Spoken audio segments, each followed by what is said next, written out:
ಪ್ರಾರ್ಥನೆ ಮಾಡೋಣ. ಶ್ರೀ ಗುರುಭ್ಯೋ ನಮಃ. ಆಜನ್ಮಚೀರ್ಣ ಬಹುದೋಷಿಣ ಈಶ ಜಾತು ತ್ವತ್ಪಾದನೀರಜಯುಗಂ ಹೃದಿ ಕುರ್ವತೋಲ್ಪಂ ದೇವಾಪರಾಧಮನವೇಕ್ಷ್ಯ ಚ ವೀಕ್ಷ್ಯ ಭಕ್ತಂ ವಾಸಿಷ್ಠ ಕೃಷ್ಣ ಮಮ ದೇಹಿ ಕರಾವಲಂಬಂ. ನಮಸ್ತೆ ಪಂಚಕಾಲಜ್ಞ ಪಂಚಕಾಲಪರಾಯಣ ಪಂಚಕಾಲೈಕಮನಸಾಂ ತ್ವಮೇವ ಗತಿರವ್ಯಯಃ ಕರುಣಾಪೂರ್ಣ ಹೃದಯ ಶಂಖಚಕ್ರಗದಾಧರ ಅಮೃತಾನಂದಪೂರ್ಣಾಭ್ಯಾಂ ಲೋಚನಾಭ್ಯಾಂ ವಿಲೋಕಯ. ಚಾರುಚರಣ ತೋರಿ ನನಗೆ ಪಾರುಗಾಣಿಸಯ್ಯ ಕೊನೆಗೆ ಭಾರ ಹಾಕಿ ಇರುವೆ ನಿನಗೆ ನಾರಸಿಂಹನೇ. ನಿಮ್ಮೆಲ್ಲರ ಹೃದಯದಲ್ಲಿ ಅನುಗ್ರಹಪೂರ್ವಕವಾಗಿ ಕುಳಿತಿರ್ತಕ್ಕಂಥ ಸಮಸ್ತ ಗುರು ಪರಂಪರೆಗೆ, ಸಮಸ್ತ ಋಷಿ ಪರಂಪರೆಗೆ ಪ್ರತ್ಯೇಕವಾದ ವಂದನೆಗಳನ್ನು ಸಲ್ಲಿಸ್ತಾ, ಪರಮ ಭಾಗವತರನ್ನು ಕೊಂಡಾಡುವುದು ಪ್ರತಿದಿನವೂ ಎಂಬ ಶೀರ್ಷಿಕೆಯಲ್ಲಿ ನಾವು ಇವತ್ತಿನ ಋಷಿ ಚಿಂತನೆಯಲ್ಲಿ ಅಷ್ಟಾವಕ್ರ ಮಹರ್ಷಿಗಳ ಬಗ್ಗೆ ಯಥಾಮತಿಯಾಗಿ ತಿಳಿಯೋಣ. ಹಿಂದೆ ವೇದ ಕಾಲದಲ್ಲಿ ಕಹೋಡರೆಂಬ ಮಹರ್ಷಿಗಳು ಜಿತೇಂದ್ರಿಯರಾಗಿದ್ದರು, ಗುರು ಶುಶ್ರೂಷಾ ಪರಾಯಣರಾಗಿದ್ದರು, ವೇದಾಧ್ಯಯನಶೀಲರಾಗಿ ಉದ್ದಾಲಕ ಮಹರ್ಷಿಗಳ ಬಳಿ ಶಿಷ್ಯತ್ವೇನ ವಾಸ ಮಾಡಿಕೊಂಡು ಇದ್ರು. ಹೀಗೆ ಸಕಲ ಸದ್ಗುಣ ಸಂಪನ್ನರಾಗಿರ್ತಕ್ಕಂಥ ಅವರು ಗುರುಗಳ ಪರಮ ಪ್ರೀತಿಯನ್ನ ಸಂಪಾದನೆ ಮಾಡಿದ್ರು. ಇದು ಜೀವನದಲ್ಲಿ ನಾವು ಏನು ಬೇಕಾದರೂ ಗಳಿಸ್ಬೋದು. ಗುರುಗಳ ಪ್ರೀತಿ, ವಿಶ್ವಾಸ, ನಂಬಿಕೆಯನ್ನ ಗಳಿಸಿಕೊಳ್ಳುವುದು ಅದು ಒಂದು ದೊಡ್ಡ ಸ್ಥಾನವೇ ಸರಿ ಶಿಷ್ಯನಿಗೆ. ಕೇವಲ ಶಿಷ್ಯತ್ವ ಅಲ್ಲ, ಶಿಷ್ಯನ ಮೇಲೆ ಗುರುಗಳಿಗೆ ಸಂಪೂರ್ಣವಾದಂತಹ ನಂಬಿಕೆ ಬರುವಂತೆ ನಮ್ಮ ಜೀವನದ ರೀತಿ ನೀತಿಗಳನ್ನ ನಾವು ಅಳವಡಿಸಿಕೊಂಡಿದ್ರು ಅವರು.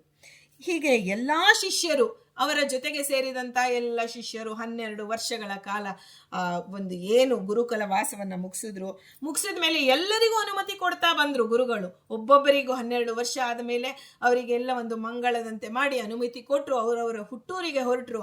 ಆದರೆ ಕಹೋಡರಿಗೆ ಮಾತ್ರ ಆ ಗುರುಗಳು, ಇನ್ನು ಉದ್ದಾಲಕರು ಇನ್ನೂ ಅವರಿಗೆ ಅನುಮತಿ ಕೊಟ್ಟೇ ಇಲ್ಲ. ಇವರು ಕೇಳೂ ಇಲ್ಲ, ಅವ್ರು ಕೊಟ್ಟೂ ಇಲ್ಲ. ಅಂದರೆ ಗುರು ಶುಶ್ರೂಷಾ, ನಾನು ಇನ್ನು ಹೊರಟೆ ಸ್ವಾಮಿ, ನನಗೆ ಎಲ್ಲೇ ಹೋದರೂ ನಾವು ಮನೆಗೆ ಹೊರಡಬೇಕು ಅಂತ ಮನಸ್ಸಿಗೆ ಬಂದರೆ ಆಯಿತು, ಅಲ್ಲಿ ನಮಗೆ ಇರೋದಕ್ಕೆ ಆಸಕ್ತಿ ಕಳ್ಕೊಂಡಿದ್ದೀವಿ ಅಂತ ಅರ್ಥ. ಅವರಿಗೆ ಕಹೋಡರಿಗೆ ಅವ್ರು ಯಾರು ಎಲ್ಲರೂ ಹೊರಟಿದ್ದಾರೆ, ನಾನು ಹೊರಡಬೇಕು ಅನ್ನೋದು ಇಲ್ಲವೇ ಇಲ್ಲ. ಇವರಿಗೆ ಇಲ್ಲ, ಗುರುಗಳಿಗಂತೂ ಕಳಿಸುವಂತಹ ಇರಾದೆಯೇ ಇಲ್ಲ. ಇದಕ್ಕೆ ಒಂದು ಬಲವಾದ ಕಾರಣ ಇತ್ತು. ಯಾರಿಗೆ? ಉದ್ದಾಲಕರಿಗೆ. ಕಹೋಡರಿಗೆ ಕಳಿಸಿದ್ರೆ ಏನಾಗತ್ತೆ? ಕಹೋಡರು ಬಹಳ ಸರಳ ಸ್ವಭಾವದವರು, ಯಾವ ಕಪಟ ಮೋಸ ಏನೂ ಅರಿಯದಂತಹ ಮುಗ್ಧ ಸ್ವಭಾವದವರು, ಮೃದು ಹೃದಯಗಳಾಗಿದ್ರು. ಇದು ಅವರಲ್ಲಿ ಒಂದೇ ಒಂದು ದೋಷ ಇತ್ತು. ಯಾರಲ್ಲಿ? ಕಹೋಡರಲ್ಲಿ. ಅವರಿಗೆ ಜನ್ಮದಾರಭ್ಯದಿಂದ ಸ್ವಲ್ಪ ಮಟ್ಟಿಗೆ ವಾಗ್ದೋಷ ಇತ್ತು. ಈಗ ಎಷ್ಟೋ ಜನ ಮಕ್ಕಳನ್ನ ನೋಡ್ತೀವಿ, ತುಂಬ ಬುದ್ಧಿವಂತರಿರ್ತಾರೆ, ಆದರೆ ವಾಗ್ದೋಷ ಇರುತ್ತೆ. ಆದರೆ ಮುಂದೆ ಸಮಾಜದಲ್ಲಿ ನನ್ನ ಶಿಷ್ಯನಿಗೆ ಈ ಒಂದು ಅವನ ವಿದ್ವತ್ತಿಗೆ ಮನ್ನಣೆ ದೊರೆಯಬೇಕು ಅಂದರೆ ಈ ವಾಗ್ದೋಷ ಅಡ್ಡಿಯಾಗತ್ತೆ ಅಂತ ಚಿಂತೆ ಮಾಡಿ ಗುರುಗಳು ಪರಮ ಕಾರುಣ್ಯ ಮಾಡಿ ಕಹೋಡರನ್ನ ತಮ್ಮ ಬಳಿಯೇ ಇರಿಸ್ಕೊಂಡಿದ್ರು. ಒಂದು ದಿನ ಅವರಿಗೆ ಯೋಚನೆ ಬಂತು, ತಮ್ಮ ಮಗಳಾದ ಸುಜಾತೆಯನ್ನ ಅವರಿಗೆ ಕೊಟ್ಟು ಮದುವೆ ಮಾಡೋಣ, ನನ್ನ ಬಳಿಯೇ ನನ್ನ ಶಿಷ್ಯ ಇರಲಿ. ನೋಡಿ, ಶಿಷ್ಯನಿಗೆ ಸಮಾಜದಲ್ಲಿ ಗೌರವ ಸಿಗಬೇಕು ಅಂತ ತಾವೇ ಅವರಿಗೆ ಒಂದು ಅಳಿಯನ ಸ್ಥಾನವನ್ನ ಕೊಟ್ಟು ತಮ್ಮ ಜೊತೆಗೆ ಇಟ್ಟುಕೊಂಡು ಅವರು ವಿದ್ವತ್ತಿಗೆ ಎಲ್ಲ ರೀತಿಯಲ್ಲಿ ಪ್ರಕಾಶಮಾನವಾಗುವಂತೆ ಅವರು ಅಂತಹ ಶಿಷ್ಯ ವಾತ್ಸಲ್ಯವನ್ನ ಮೆರೆದರು. ಅಂತಹ ಗುರುಗಳ ಶಿಷ್ಯರು ನಮ್ಮ ಕಹೋಡರು ಅಂತ. ಯಾಕಂದ್ರೆ ಮೊದಲಿಗೆ ಅಷ್ಟಾವಕ್ರರನ್ನ ತಿಳಿಬೇಕು ಅಂದ್ರೆ ಅವರನ್ನ ಜಗತ್ತಿಗೆ ಕೊಟ್ಟಂತಹ ತಂದೆ ತಾಯಿಗಳ ಬಗ್ಗೆ ಮೊದಲು ನಾವು ತಿಳಿಬೇಕು. ನಮಗೆ ರಾಯರ ಸ್ಮರಣೆ ಬರುತ್ತೆ ರೀ, ಏನು ನಮ್ಮ ಜೀವನದಲ್ಲಿ ರಾಯರ ಬಿಟ್ಟು ಇನ್ನು ಗುರುಗಳಿಲ್ಲ ಅನ್ನೋ ರೀತಿಯಲ್ಲಿ ಸೇವಾ ಮಾಡ್ತೀವಿ. ಆದರೆ ರಾಯರ ಸ್ಮರಣೆ ಬಂದಾಗ, ಅವರಿಂದ ಫಲವನ್ನ ಪಡೆದಾಗ ನಮಗೆ ಸುಧೀಂದ್ರ ತೀರ್ಥರ ಸ್ಮರಣೆ ಬರಲೇಬೇಕು. ಇಂತಹ ಗುರುಗಳನ್ನ ನಮಗೆ ತಂದುಕೊಟ್ಟವರು ಸುಧೀಂದ್ರ ತೀರ್ಥರು. ಸುಧೀಂದ್ರ ತೀರ್ಥರಿಗೆ ನಾವು ವೃಂದಾವನದಲ್ಲಿ ಹೋಗಿ ನಮಸ್ಕಾರ ಮಾಡುವಾಗ, ಸ್ವಾಮಿ ನಿಮ್ಮಿಂದ ನಾವು ಉಪಕೃತರು, ನಿಮ್ಮಿಂದಾಗಿ ನಮಗೆ ಗುರುಗಳು ಸಿಕ್ಕಿದ್ದಾರೆ, ರಾಯರು ಸಿಕ್ಕಿದ್ದಾರೆ, ಕೇಳಿದ್ದನ್ನ ಕೊಡ್ತಾ ಇದ್ದಾರೆ, ಅದಕ್ಕೆ ನಿಮಗೆ ಅತ್ಯಂತ ಕೃತಜ್ಞತೆಗಳು ಅಂದಾಗ ರಾಯರಿಗೆ ಸಂತೋಷ ಆಗತ್ತೆ. ಹಾಗೆ ಅಷ್ಟಾವಕ್ರ ಮಹರ್ಷಿಗಳ ತಂದೆ ತಾಯಿಗಳ ಬಗ್ಗೆ ಕಿಂಚಿತ್ ತಿಳಿದು ಆನಂತರ ಮುಂದೆ ಹೋಗೋಣ. ಹೀಗೆ ಸುಜಾತೆಯನ್ನ ಉದ್ದಾಲಕರು ಕೊಟ್ಟು ತಮ್ಮ ಆಶ್ರಮದಲ್ಲೇ ಉಳಿಸ್ಕೊಂಡ್ರು.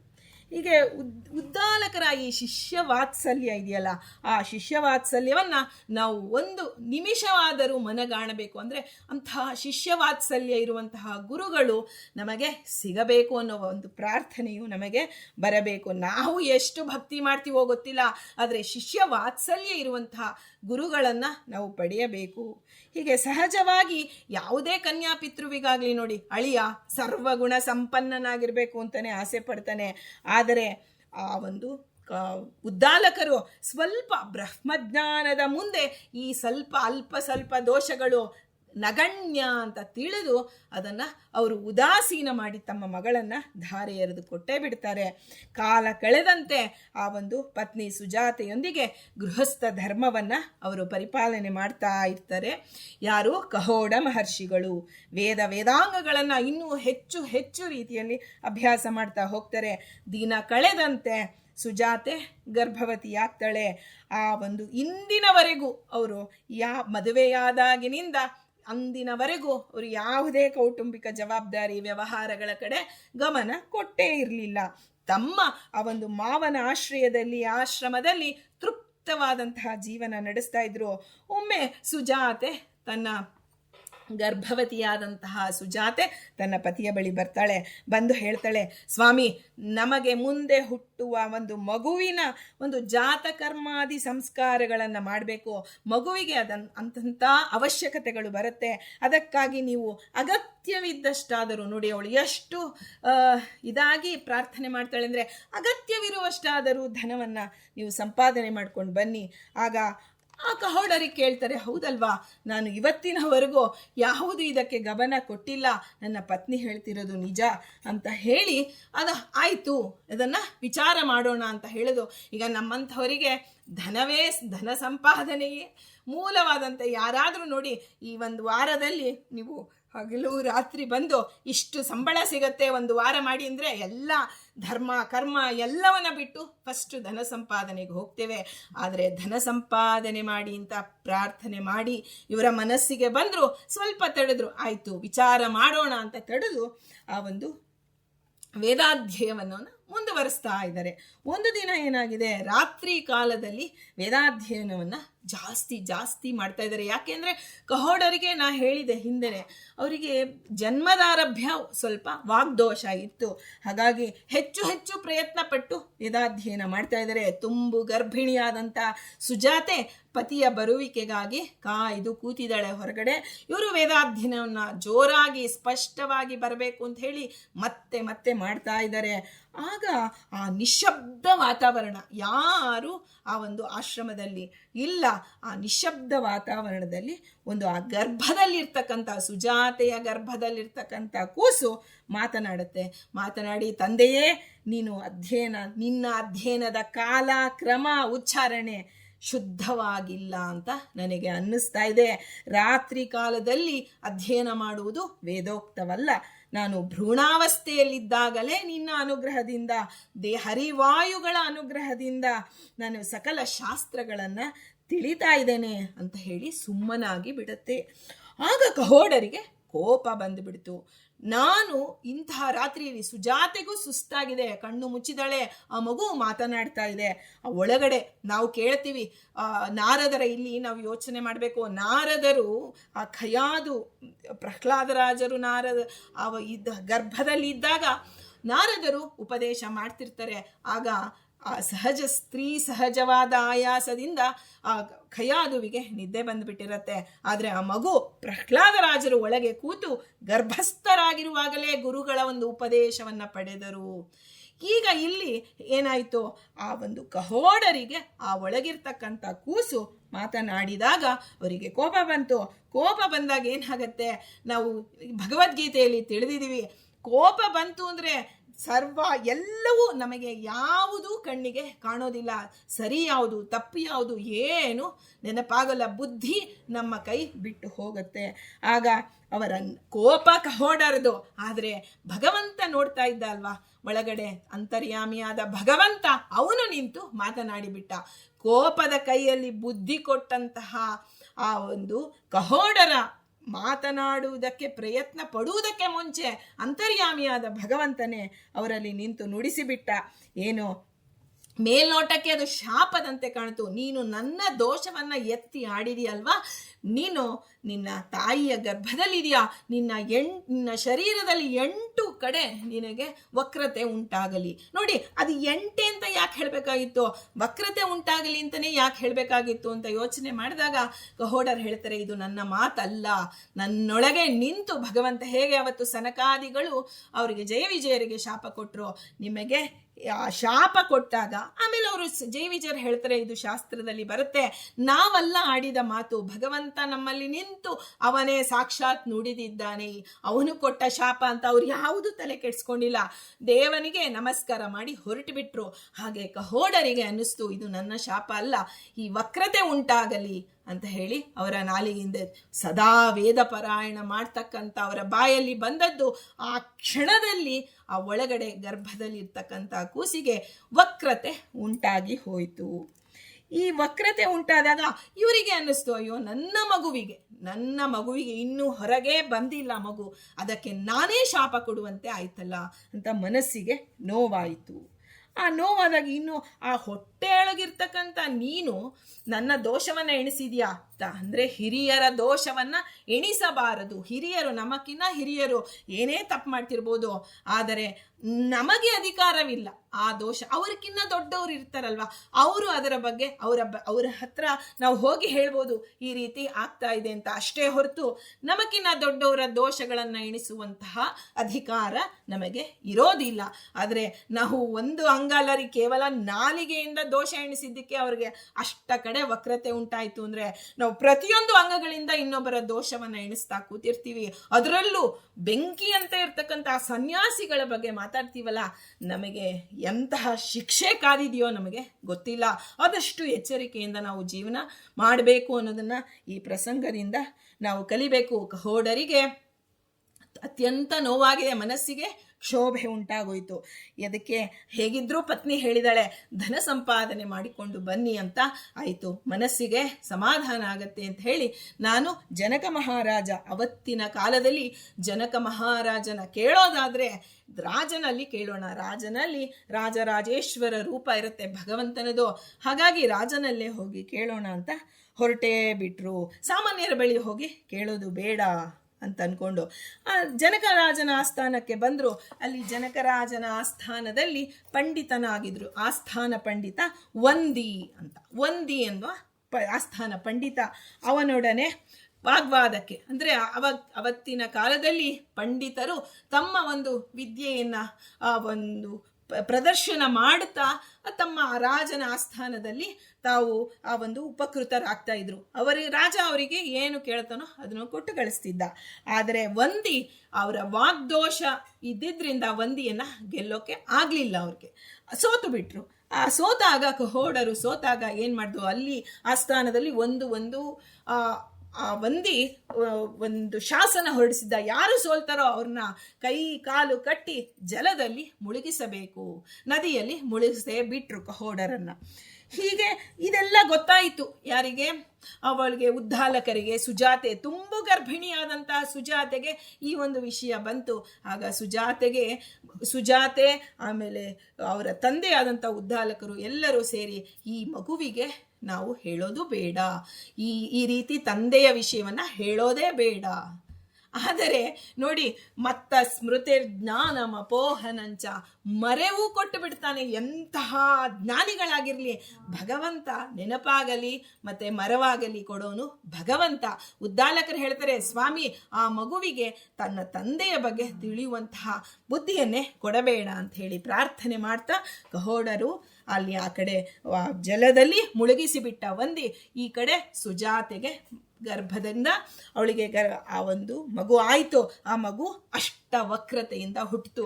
ನೋಡಿ, ಮೊದಲಿಗೆ ಎಂಥ ಮಗುವಾಗತ್ತೆ ಅಂತ ಎಲ್ಲ ಗರ್ಭಿಣಿ ಸ್ತ್ರೀಯರು, ಆಮೇಲೆ ಎಲ್ಲ ಮನೆಯವರಿಗೆಲ್ಲ ಆತಂಕ ಇರುತ್ತೆ. ಅಂಥದ್ದು ಮೊದಲೇ ಗೊತ್ತಿದೆ ಮಗುವಿಗೆ ಅಷ್ಟ ಕಡೆಯಲ್ಲಿ ವಕ್ರತೆ ಇದೆ ಅಂತ. ಅಂಥ ಮಗುವಿಗಾಗಿ ನೋಡಿದ ತಕ್ಷಣ ಸುಜಾತೆಗೆ ಕಣ್ಣಲ್ಲಿ ನೀರು ಬಂತು. ಎಲ್ಲ ಮಕ್ಕಳು ಸುಂದರವಾಗಿರ್ತಾರೆ, ನನ್ನ ಮಗುವಿನ ಆ ವಕ್ರತೆಗೆ ನಾವೇ ಕಾರಣವಾದ್ವಿ, ತಂದೆ ತಾಯಿಗಳಾಗಿ ನಾವೇ ಕಾರಣವಾಗಿ ಬಿಟ್ವಲ್ಲ. ನಾನು ಅವತ್ತು ಅಲ್ಲಿ ಕೂತಿದ್ದಕ್ಕೆ ತಾನೇ ಆ ಮಗು ಮಾತನಾಡಿದ್ದು. ಹೀಗೆ ಏನೇನೋ ಮನಸ್ಸಿಗೆ ನೋವಾಯಿತು ಸುಜಾತೆಗೆ, ಆದರೆ ನಡೆದು ಹೋಗಿದೆ. ಆ ಮಗು ನಾವು ಅನ್ಕೋತೀವಿ ನೋಡಿ, ವಕ್ರತೆಯಿಂದ ಹುಟ್ಟಿದ ಮಗು ಒಂದೊಂದು ಕಡೆ ಕಾಲು ಹೆಜ್ಜೆ ಇಡಬೇಕಾದ್ರೆ, ಕೈ ಇಡಬೇಕಾದ್ರೆ ಹೀಗೆ, ಕಣ್ಣು ಇಡಬೇಕಾದ್ರೆ ಬಾಯಿ, ಹಿಂಗೆ ಒಂದೊಂದು ಕಡೆ 8 ಕಡೆ ವಕ್ರತೆ ಇದೆ. ಅದು ಪ್ರತಿದಿನ ಅದಕ್ಕೆ ಆಹಾರ ಔಷಧಿ ಎಲ್ಲವನ್ನ ಕೊಟ್ಟು ಬೆಳೆಸ್ತಾ ಬಂದ್ಲು. ಆ ಒಂದು ಏನು ಉದ್ದಾಲಕರೇ ಆ ಮಗುವಿಗೆ ಮುಂದೆ ನಿಂತು ಎಲ್ಲವನ್ನ ಪಾಠ ಮಾಡಿ, ಒಂದು ಉಪನಯನ ಮಾಡಿ, ಎಲ್ಲವನ್ನ ಶಾಸ್ತ್ರಾಧ್ಯಯನ ಎಲ್ಲವನ್ನ. ಉದ್ದಾಲಕರ ಮಗ ನಮಗೆ ಗೊತ್ತು, ಶ್ವೇತಕೇತು ಅಂತ ನಾವು ಕೇಳಿದ್ದೀವಿ. ಹಾಗಾಗಿ ಶ್ವೇತಕೇತು ಒಂದು ದಿನ ಏನು ಮಾಡ್ದ, ಆ ಉದ್ದಾಲಕರು ಸೋದರ ಮಾವ, ಯಾರಿಗೆ, ಅಷ್ಟಾವಕ್ರ ಮಹರ್ಷಿಗಳಿಗೆ ಸೋದರ ಮಾವ ಶ್ವೇತಕೇತು. ಹೀಗೆ ಎಲ್ಲರೂ ಮಕ್ಕಳೆಲ್ಲ ಆಟ ಆಡ್ತಾ ಇದ್ದಾರೆ, ಶ್ವೇತಕೇತು ಎಲ್ಲರೂ ಆಟ ಆಡ್ತಿದ್ದಾರೆ.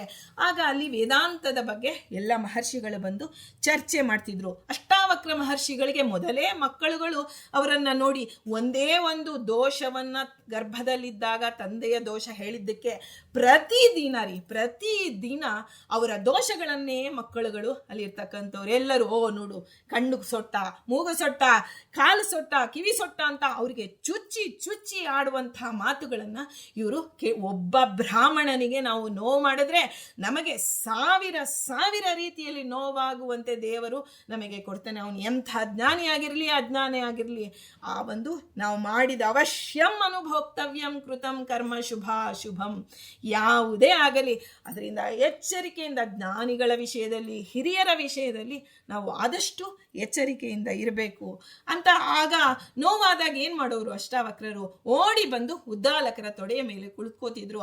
ಆ ವೇದಾಂತದ ಚರ್ಚೆಗಳನ್ನ ಕೇಳಿದಾಗ ಅವರ ಮನಸ್ಸು ಇದೆಲ್ಲ ನೋವನ್ನ ಮರೆತು ವೇದಾಂತದಲ್ಲಿ ಒಳಗೆ ಲೀನವಾಗಿ ಬಿಡುತ್ತಿತ್ತು. ಹೀಗೆ ಕೂತಿದ್ದಾರೆ, ಎಲ್ಲರೂ ಚರ್ಚೆಯಲ್ಲಿ ಭಾಗವಹಿಸಿದರೆ ಶ್ವೇತಕೇತು ಒಳಗೆ ಬರ್ತಾನೆ.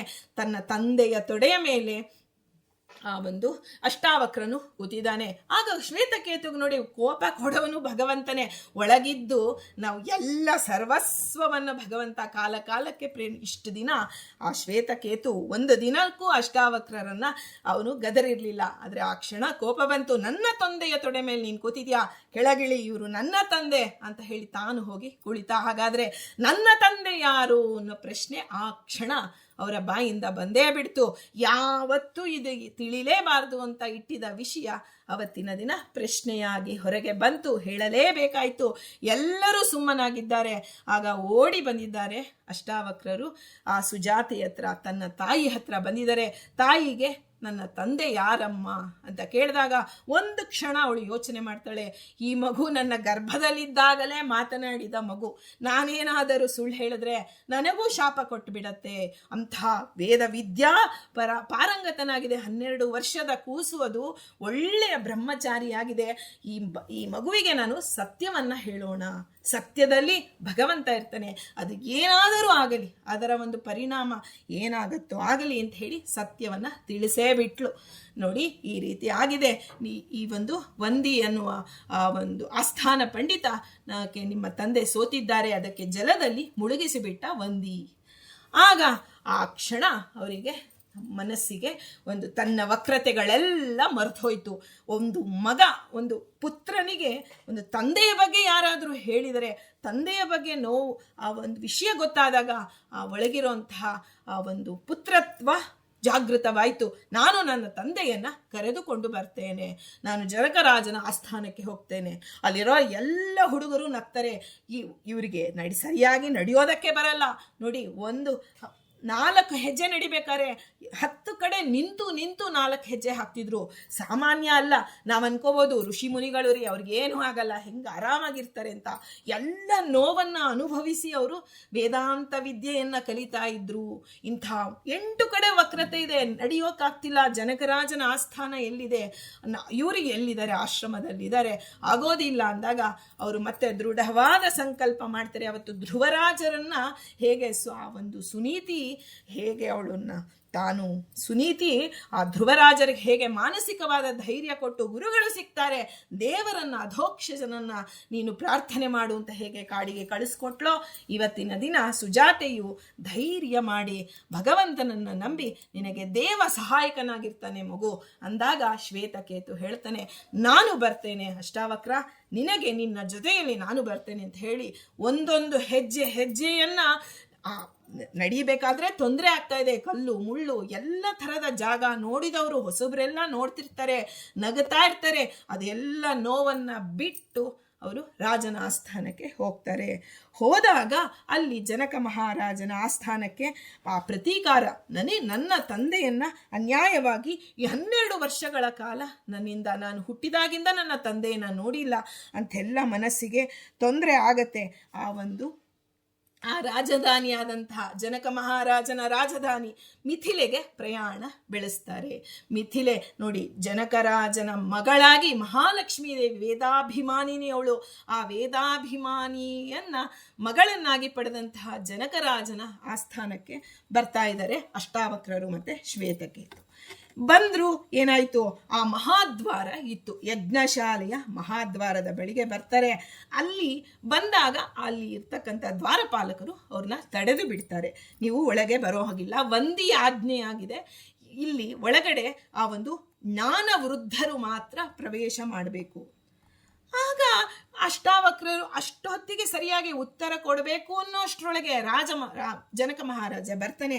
ಆಗ ಇವರನ್ನ ತಳ್ಳಿ ಬಿಡ್ತಾರೆ ದ್ವಾರಪಾಲಕರು. ಮಹಾರಾಜರು ಬರ್ತಿದ್ದಾರೆ, ಎಲ್ಲರೂ ಪಕ್ಕಕ್ಕೆ ಸರಿಯಿರಿ. ಆಗ ಮಹಾರಾಜನನ್ನ ಕುರಿತು ಈ ದ್ವಾರಪಾಲಕನನ್ನು ಬಿಟ್ಟು ಬಿಡ್ತಾರೆ. ಮಹಾರಾಜನನ್ನ ಕುರಿತೇ ಮಾತನಾಡ್ತಾರೆ ಯಾರು, ಅಷ್ಟಾವಕ್ರರು. ಮಹಾರಾಜ, ಕುರುಡರು, ಕಿವುಡರು, ಸ್ತ್ರೀಯರು, ದೊಡ್ಡದಾದಂಥ ಹೊರೆಯನ್ನು ಹೊತ್ತಿರೋರು, ಇವರಿಗೆಲ್ಲ ಮೊದಲು ದಾರಿಯನ್ನು ಬಿಟ್ಕೊಡ್ಬೇಕು.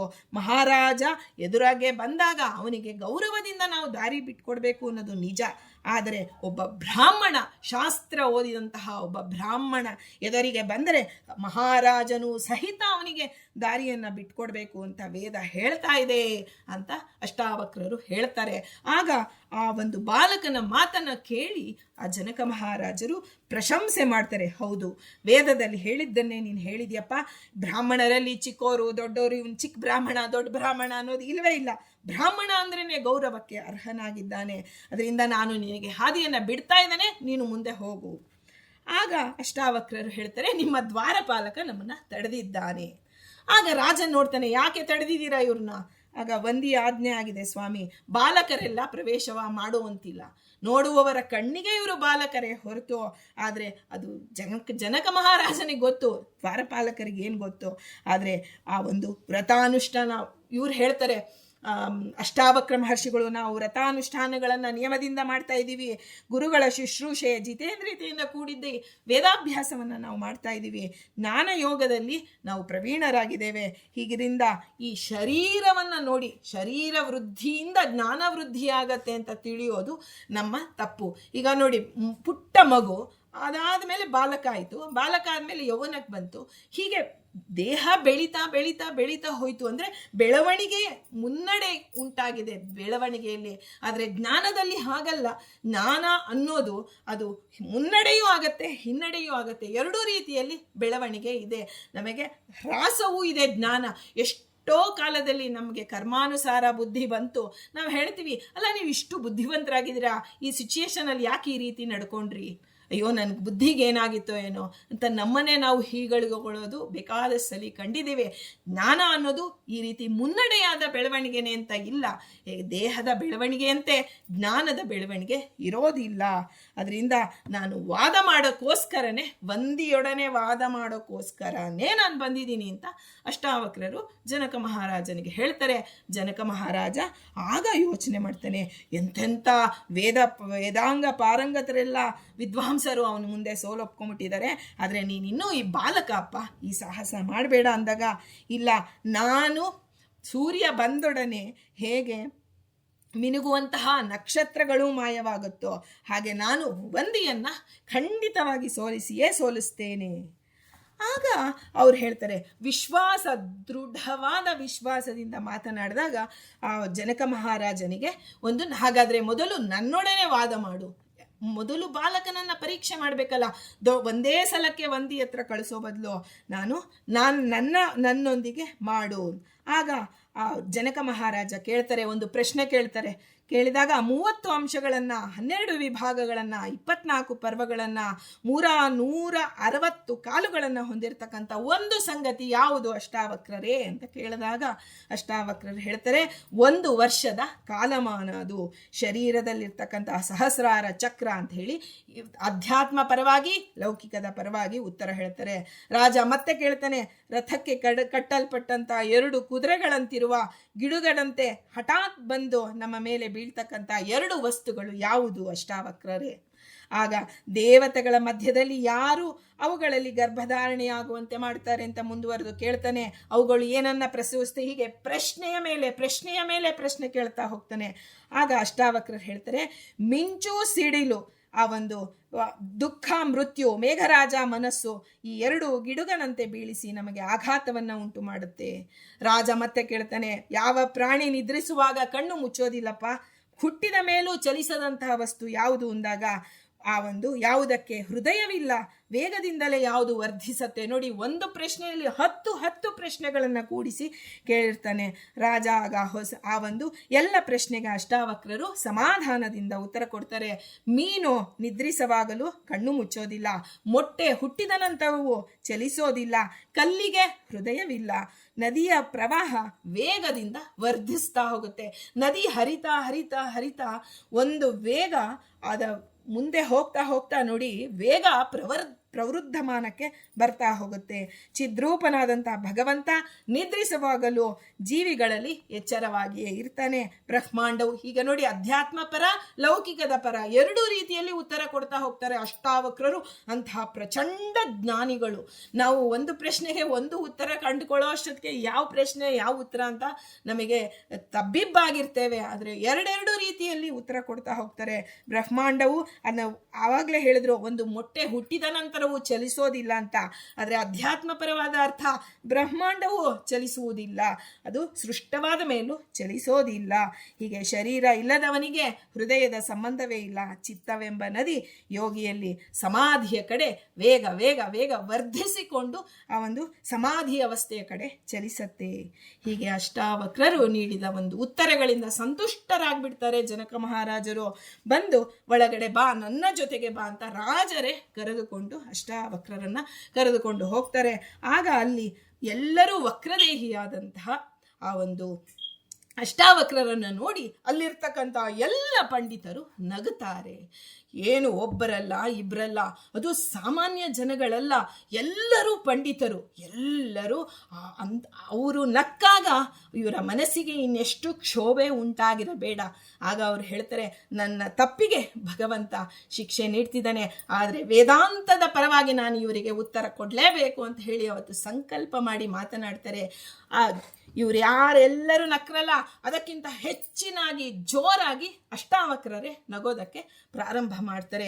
ಆಗ ಎಲ್ಲರೂ ಸುಮ್ಮನಾಗಿ ಬಿಡ್ತಾರೆ. ಏನಪ್ಪ ಈ ಹುಡುಗಂಗೆ ಹುಚ್ಚಿಡಿತಾ, ಇಷ್ಟೊಂದು ಜನ ಅವನನ್ನ ನೋಡಿ ನಾವು ನಕ್ರೆ, ಅವನೇ ಜೋರಾಗಿ ನಗ್ತಿದ್ದಾನಲ್ಲ ಅಂತಂದ್ರೆ ಆಗ ಅಷ್ಟಾವಕ್ರರು ತಮ್ಮ ನಗುವನ್ನ ನಿಲ್ಲಿಸಿ ಹೇಳ್ತಾರೆ, ನೀವೆಲ್ಲರೂ ಚರ್ಮಕಾರರಂತೆ ಇದ್ದೀರಾ. ಚರ್ಮ ಅದು ಈ ಚರ್ಮದ ವಸ್ತುವನ್ನ ಉಪಯೋಗಿಸ್ತಾನೆ ನೋಡಿ, ಅವನಿಗೆ ಬರೀ ಚರ್ಮದ ಕಡೆ ಮಾತ್ರ ಗಮನ. ಇದು ಎಂಥ ಚರ್ಮ, ಈ ಒಂದು ಇದರಿಂದ ನಾವು ಏನನ್ನ ಮಾಡಿದರೆ ನಮಗೆ ವ್ಯವಹಾರದ ದೃಷ್ಟಿಯಿಂದ ಲಾಭ ಉಂಟಾಗತ್ತೆ ಅಂತ ನೋಡ್ತಾ ಇರ್ತಾನೆ. ಹಾಗೆ ನಿಮಗೆ ಜೀವ ಇಷ್ಟೆಲ್ಲ ಪಂಡಿತರಾಗಿದ್ದೀರಾ, ಇಷ್ಟೆಲ್ಲ ಜ್ಞಾನಿಗಳಾಗಿದ್ದೀರಾ, ಕೇವಲ ನನ್ನ ದೇಹವನ್ನು ನೋಡಿ ನಗ್ತಾ ಇದ್ದೀರಲ್ಲ. ಈ ಅಂಕು ಡೊಂಕುಗಳೆಲ್ಲ ದೇಹಕ್ಕೆ ಸಂಬಂಧಪಟ್ಟಿದೆಯೇ ಹೊರತು ಜೀವನಿಗಲ್ಲ. ಜೀವನ ಜ್ಞಾನವನ್ನು ನೋಡಿ ಮಾತನಾಡಬೇಕು. ಜ್ಞಾನಿಗಳಾಗಿ ನೀವು ಇದನ್ನು ತಪ್ಪಿದ್ದೀರಾ. ಎಲ್ಲರೂ ತಲೆ ತಗ್ಗಿಸ್ತಾರೆ, ಹೌದಲ್ವಾ? ನಾವು ಕೇವಲ ದೇಹವನ್ನು ನೋಡಿ ನಾವು ಎಲ್ಲರೂ ಎದ್ದು ನಿಂತ್ಕೋತಾರೆ, ಆದರೆ ವಂದಿ ಮಾತ್ರ ಎದ್ದು ನಿಂತ್ಕೊಳ್ಳಲ್ಲ. ಯಾಕೆಂದರೆ ಇವ್ರು ಬಂದಿರೋದೇ ವಂದಿ ಹತ್ರ ವಾದ ಮಾಡೋಕ್ಕೆ. ವಂದಿ ಹತ್ರ ಬರ್ತಾರೆ. ಬಂದಾಗ ಆಗ ವಂದಿ ಏಕಕಾಲಕ್ಕೆ ನೀನು ಯಾರು, ಏನು, ಎತ್ತ, ಏನು ಯಾರೂ ಪ್ರಶ್ನೆ ಮಾಡಿಲ್ಲ. ರಾಜರ ಜೊತೆಯಲ್ಲಿ ಬಂದಿದ್ದಾನೆ ಅಂತ ಹೇಳಿ ವಾದವನ್ನು ಪ್ರಾರಂಭ ಮಾಡೇ ಬಿಟ್ರು. ಮೊದಲಿಗೆ ವಂದಿಯೇ ಪ್ರಾರಂಭ ಮಾಡ್ತಾನೆ. ಅನ್ನೋ ಒಂದು ಸಂಖ್ಯೆಯನ್ನು ತಗೊಂಡು ಒಂದು ಶ್ಲೋಕ, ಆ ಅನ್ನುವ ಸಂಖ್ಯೆಯ ಪ್ರಾಮುಖ್ಯತೆಯನ್ನು ತಿಳಿಸುವಂಥ ಒಂದು ಶ್ಲೋಕವನ್ನು ಕ್ಷಣದಲ್ಲಿ ರಚನೆ ಮಾಡಿ ಹೇಳ್ತಾನೆ. ಆಗ ಅಷ್ಟಾವಕ್ರರು ಏನು ಅದಕ್ಕೆ ಹಿಂದೆ ಮುಂದೆ ನೋಡದೆ 2 ಅನ್ನೋ ಸಂಖ್ಯೆಯ ಪ್ರಾಮುಖ್ಯತೆಯನ್ನು ತಿಳಿಸುವಂಥ ಶ್ಲೋಕವನ್ನು ಅವರು ಇಮಿಡಿಯೇಟ್ ಆಗಿ ಸ್ಪಾಂಟೇನಿಯಸ್ ಅಂತೀವಲ್ಲ ಆ ರೀತಿ ಶ್ಲೋಕ ರಚನೆ ಮಾಡಿ ಹೇಳ್ತಾರೆ. ಹೀಗೆ ವಾಗ್ವಾದಗಳು ಮುಂದುವರಿತಾ 13 ಅನ್ನೋ ಸಂಖ್ಯೆಗೆ, ಯಾಕೆ ನೋಡಿ 1 ಅನ್ನೋ ಸಂಖ್ಯೆ ಆ ಒಂದು ವಂದಿ ಪ್ರಾರಂಭ ಮಾಡಿದ್ದಲ್ವಾ, ಒಂದು ಬೆಸ ಸಂಖ್ಯೆಯೇ ಅವನಿಗೆ ಬರ್ತಾ ಇದೆ. ಸಮಸಂಖ್ಯೆಯಲ್ಲಿ ಇವ್ರು ಹೇಳ್ತಾ ಇದ್ದಾರೆ. ಆ 13 ಅನ್ನೋ ಸಂಖ್ಯೆಗೆ ಬಂದಾಗ ಆ ಶ್ಲೋಕದಲ್ಲಿ 4 ಚರಣಗಳಿರುತ್ತೆ. 2 ಚರಣವನ್ನು ವಂದಿ ರಚನೆ ಮಾಡ್ತಾನೆ. ಇನ್ನೆರಡು ಚರಣ ರಚನೆ ಮಾಡೋದಕ್ಕೆ ತೋಚೋದಿಲ್ಲ. ಭಗವಂತ ಒಳಗೆ ನಿಂತು ಪ್ರೇರಣೆ ಮಾಡಿಸ್ತಾ ಇದ್ರೆ ಬರ್ತಾ ಇರುತ್ತೆ, ಇಲ್ಲ ಅಂದರೆ ಅಲ್ಲಿಗೆ ನಿಂತು ಹೋಯ್ತು.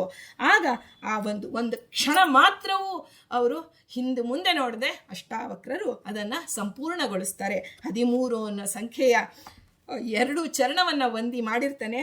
ಮುಂದಿನ 2 ಚರಣವನ್ನು ಶುಕ್ಲ ಪಕ್ಷದ ತ್ರಯೋದಶಿ, ಬಹಳ ಪ್ರಶಸ್ತವಾದದ್ದು. 13 ಅನ್ನೋ ಸಂಖ್ಯೆ, ತ್ರಯೋದಶಿ ಅಂದರೆ 13 ಅಲ್ವಾ. ಪ್ರಪಂಚವು 13 ದ್ವೀಪಗಳಿಂದ ಕೂಡಿದೆ ಅಂತ ಹೇಳಿ ಆ ಶ್ಲೋಕದ 2 ಪಾದಗಳನ್ನು ರಚನೆ ಮಾಡಿದಾಗ ಆ ಉತ್ತರಾರ್ಧವನ್ನು ಮಾಡಿದಂತಹ ಇದಕ್ಕೆ ಆಗ ಹೇಳ್ತಾರೆ. ಅರ್ಧಕ್ಕೆ ಇದನ್ನು ಯಾರು ಶುಕ್ಲ ಪಕ್ಷದ ತ್ರಯೋದಶಿ ಬಹಳ ಪ್ರಶಸ್ತ, ಪ್ರಪಂಚವು 13 ದ್ವೀಪಗಳಿಂದ ಕೂಡಿದೆ ಅನ್ನೋದನ್ನು ವಂದಿ ಹೇಳಿರ್ತಾನೆ. ಆದರೆ ಮುಂದೆ ಬರೋದಿಲ್ಲ, ಅಷ್ಟಾವಕ್ರರು ಅದನ್ನು ಸಂಪೂರ್ಣ ಮಾಡ್ತಾರೆ. 13 ದಿನಗಳು ಕೇಳಿ ಎಂಬ ಒಬ್ಬ ದಾನವ ಮಹಾವಿಷ್ಣುವಿನೊಡನೆ ಯುದ್ಧ ಮಾಡಿದ. ವೇದದಲ್ಲಿರುವ ಅತಿ ಜಗತಿ ಎಂಬ ಛಂದಸ್ಸಿನ ಪ್ರತಿಪಾದದಲ್ಲಿ ಆ ಒಂದು 13 ಅಕ್ಷರಗಳು ಇರತ್ತೆ ಅಂತ ಹೇಳಿ ಸಂಪೂರ್ಣ ಮಾಡ್ದ. ಆಗ ಎಲ್ಲರೂ ವಂದಿಯಿಂದ ಮೊದಲುಗೊಂಡು ಎಲ್ಲರೂ ಎದ್ದು ನಿಂತ್ಕೊತಾರೆ. ಇವರ ಒಂದು ಪಾಂಡಿತ್ಯಕ್ಕೆ ನಾವೆಲ್ಲ ತಲೆಬಾಗಿದ್ದೇವೆ. ವಂದಿ ಹೇಳ್ತಾನೆ, ನಾನು ಸೋತಿದ್ದೇನೆ ಸ್ವಾಮಿ.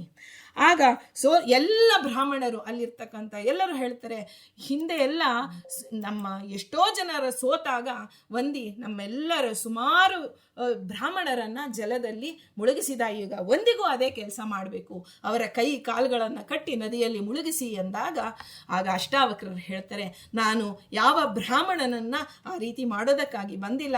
ನನ್ನ ತಂದೆ, ನಾವು ಕಹೋಡ ಮಹರ್ಷಿಗಳು, ಅವರು ಬಂದು ಇದನ್ನು ಮಾಡಿದರೆ ನನಗೆ ನನ್ನ ತಂದೆ ಬೇಕಾಗಿದೆ.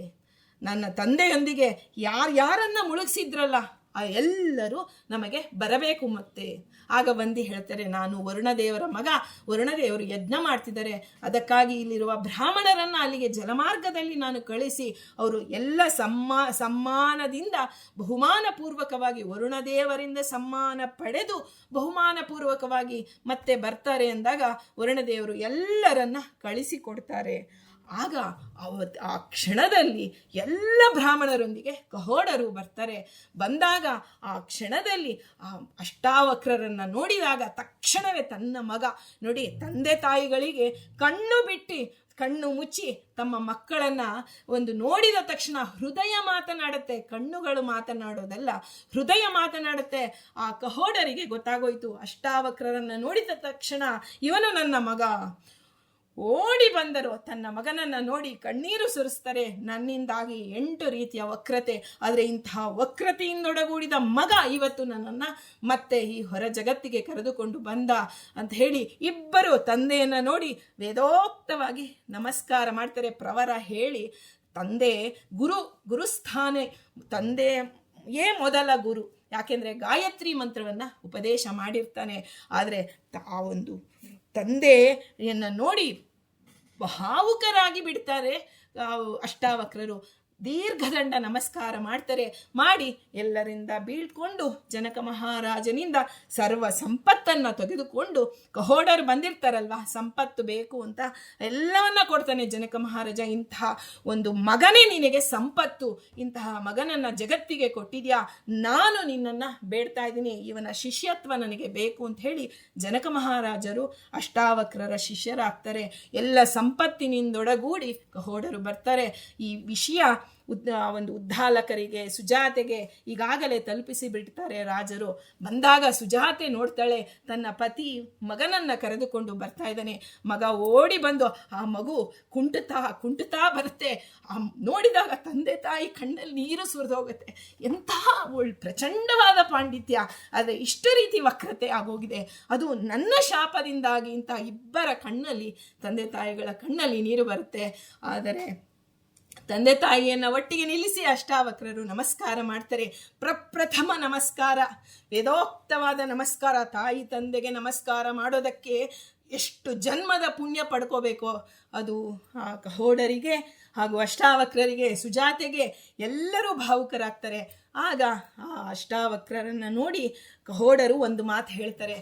ಹೇಳಿ ನೋಡು, ಅಲ್ಲಿ ಎದುರಿಗೆ ಮಧುವಿಲ ಅಂತ ನದಿ ಹರಿತಿದೆ, ಅಲ್ಲಿ ಹೋಗಿ ಸ್ನಾನ ಮಾಡಿ ಬಾ ಮಗು. ಆಗ ಅಷ್ಟಾವಕ್ರರು ಹೋಗ್ತಾರೆ. ಹೋಗಿ ಇನ್ನೇನು ಮುಳುಗಿ 3 ಮುಳುಗ ಹಾಕಿ ಹೇಳ್ತಾರೆ. ಸಂಪೂರ್ಣ ವಕ್ರತೆಯೆಲ್ಲ ನಾಶವಾಗಿ ಬಿಡುತ್ತೆ. ಸುಂದರವಾದಂತಹ ಅಷ್ಟಾವಕ್ರರು, ಹೆಸರು ಮಾತ್ರ ಅಷ್ಟಾವಕ್ರರು, ಆದರೆ ಅತ್ಯಂತ ದೃಢವಾದಂತಹ ಇಂದ್ರಿಯಗಳನ್ನು ಹೊಂದಿದಂತಹ ಒಂದು ಯುವಕ ಹೊರಗೆ ಬರ್ತಾನೆ. ಆಗ ನನ್ನ ಇದಕ್ಕೆ ಸಮಂಗ ಅನ್ನುವಂಥ ಹೆಸರು ಬರುತ್ತೆ. ಅದಕ್ಕೆ ಸಮಂಗ. ಇವತ್ತು ನಮಗೂ ಅನ್ಸುತ್ತೆ, ಆ ಥರದ ನದಿ ಎಲ್ಲಾದರೂ ನಮಗೂ ಕಂಡರೆ, ನಾವು ಇಷ್ಟೆಲ್ಲ ಇಡೀ ಭಾರತ ದೇಶದಲ್ಲಿರೋ ನದಿ ಹತ್ರ ಹೋಗಿದ್ದೀವಿ, ಸಮಂಗ ನದಿಯಲ್ಲಿ ಹೋಗಿ ಸ್ನಾನ ಮಾಡಬೇಕು ಅಂತ ಅನಿಸುತ್ತೆ. ಆದರೆ ಅವೆಲ್ಲವೂ ಈಗ ಒಳಗಡೆ ಗುಪ್ತಗಾಮಿನಿಯಾಗಿ ಹರಿತಿದೆ, ಇವತ್ತಿಗೂ ಇದೆ. ಎಲ್ಲಿ ಆ ಅಷ್ಟಾವಕ್ರರು ಆ ಅಂಗಗಳನ್ನು ಸಮವನ್ನಾಗಿ ಮಾಡಿಕೊಂಡಂತಹ ಆ ನದಿ, ಆ ಇಂದ್ರದೇವರು ಏನೋ ಬ್ರಹ್ಮಹತ್ಯಾ ದೋಷ ಬಂತಲ್ಲ, ಬಂದಾಗ ಅದರಲ್ಲಿ ಸ್ನಾನ ಮಾಡಿ ಅವರು ಆ ದೋಷವನ್ನು ಕಳ್ಕೊಂಡ್ರು. ಅಂಥ ನದಿಯನ್ನು ಜಗತ್ತಿಗೆ ಕೊಟ್ಟಂತಹ ಕೀರ್ತಿ ಕಹೋಡ ಮಹರ್ಷಿಗಳದು. ಆ ಒಳಗಡೆ ಅಷ್ಟಾವಕ್ರರು ಫಲಸ್ತುತಿಯಂತೆ ಇದ್ದಾರೆ. ಹೀಗೆ ಅಷ್ಟು ರೀತಿಯಲ್ಲಿ ವಕ್ರತೆ ಇದ್ದರು ನೋಡಿ. ಕಣ್ಣು ಸೊಟ್ಟ, ಕಿವಿ ಸೊಟ್ಟ, ನಾಲಿಗೆ ಸೊಟ್ಟ, ಬಾಯಿ ಸೊಟ್ಟ, ಕೈ ಸೊಟ್ಟ, ಕಾಲು ಸೊಟ್ಟ, ಈ ರೀತಿ ಎಲ್ಲ ರೀತಿಯ ಅನಾನುಕೂಲತೆಗಳು ಇದ್ದಾಗಲೂ ವೇದಾಂಗವನ್ನು ಓದಿ, ಯಾವ ಅನುಕೂಲತೆಗಳು ಇಲ್ಲದಿದ್ದರು ಅದನ್ನು ಓದಿ ಆ ಭಗವಂತನ ಅನುಗ್ರಹವನ್ನು ಪಡೆದವರು ಅಷ್ಟಾವಕ್ರ ಮಹರ್ಷಿಗಳು. ನಾವಿವತ್ತು ಅವರನ್ನು ಸ್ಮರಣೆ ಮಾಡಬೇಕು. ಏಕಾದಶಿ ದಿವಸ ನಮ್ಮೆಲ್ಲ ವಕ್ರತೆಗಳನ್ನು ಸ್ವಾಮಿ, ಸಾಧನೆಗೆ ಯಾವ ವಕ್ರತೆಗಳು ಇದೆಯೋ, ಸಾಧನೆಗೆ ಕಾಯಕ, ವಾಚನಿಕ, ಮಾನಸಿಕ, ಆ ಸೋಮಾರಿತನ ಅನ್ನೋದು ಒಂದು ವಕ್ರತೆ, ನಮಗೆ ಆ ಬುದ್ಧಿ ಅಲ್ಪಮತಿ ಅನ್ನೋದು ಒಂದು ವಕ್ರತೆ, ಸ್ಥಾನಮಾನಗಳು, ಧನವಿಲ್ಲ, ಮನಸ್ಸಿಗೆ ಶಾಂತಿ ಇಲ್ಲ, ಈ ಎಲ್ಲ ವಕ್ರತೆಗಳು ಸಾಧನೆಗೆ ತೊಂದರೆಯಾಗದಂತೆ ಅನುಗ್ರಹ ಮಾಡಿ ಅಂತ ಹೇಳ್ತಾ ಅಷ್ಟಾವಕ್ರರನ್ನು ನಾವಿವತ್ತು ಆ ಪ್ರಾರ್ಥನೆ ಮಾಡ್ತಾ, ಇಂಥ ತಂದೆ ತಾಯಿಗಳು, ಅಷ್ಟಾವಕ್ರರನ್ನು ಜಗತ್ತಿಗೆ ಕೊಟ್ಟಂತಹ ತಂದೆ ತಾಯಿಗಳು ಸುಜಾತೆ ಮತ್ತು ಕಹೋಡರು, ಅವರ ಗುರುಗಳು ಉದ್ದಾಲಕರು. ಆ ಉದ್ದಾಲಕರನ್ನು ಸ್ಮರಣೆ ಮಾಡ್ತಾ ಈ ರೀತಿ ಗುರು ಪರಂಪರೆ ನಮಗೂ ಸಿಗಲಿ ಅಂತ ಹೇಳ್ತಾ ಅಷ್ಟಾವಕ್ರ ಮಹರ್ಷಿಗಳ ಅಂತರ್ಗತ ಮುಖ್ಯ ಪ್ರಾಣ ಅಂತರ್ಗತ ಶ್ರೀ ಕೃಷ್ಣಾರ್ಪಣಮಸ್ತು.